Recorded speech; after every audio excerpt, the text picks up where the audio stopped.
নমস্কার, স্বাগত জানাই খবর 24 এর পর্দায়। ত্রিপুরা রাজ্যের লড়াই সংগ্রামের ইতিহাসে কুমারী, মধুতি এবং রূপশ্রী এই তিনটি নাম বিশেষ গুরুত্বপূর্ণ।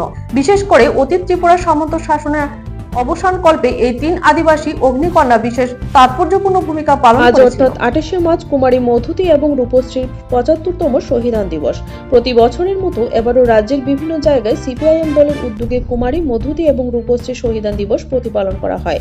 এই উপলক্ষে বরাবরের মতো এবারও বিভিন্ন প্রকারের রাজনৈতিক কর্মসূচি হাতে নেওয়া হয়েছে বলে খবর। এদিকে সিপিআইএম সদর কার্যালয়ে আয়োজিত কর্মসূচিতে অংশগ্রহণ করে রাজ্যের বিরোধী দলনেতা তথা সিপিআইএম রাজ্য সম্পাদক জিতেন্দ্র চৌধুরী সহ অন্যান্য শীর্ষ নেতৃত্বরা কুমারী, মধুতি এবং রূপশ্রীর প্রতি শ্রদ্ধাঞ্জলি জ্ঞাপন করেন।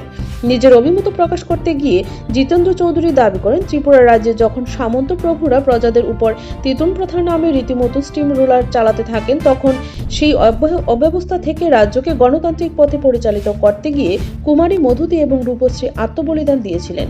পাশাপাশি তিনি নাম না করে মথাকে কটাক্ষ করে দাবি করেন, আজকের দিনে দাঁড়িয়েও ত্রিপুরা রাজ্যের রাজার বংশধরেরা কখনো থানসার নামে, কখনো দফার নামে জনজাতিদের সাথে প্রতারণা করে চলেছেন এবং এর সাথে বিজেপি দল হাত মিলিয়েছেন।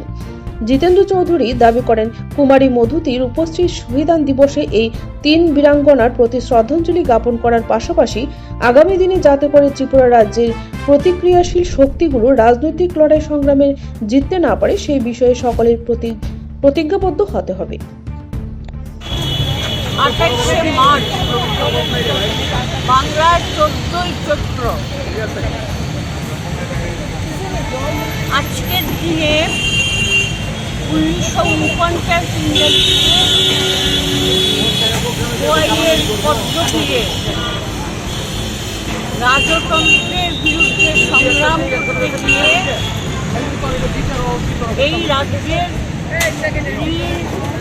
উপজাতি বীরাঙ্গনা নারী পুলিশের বিরুদ্ধে শহীদ হয়েছিলেন।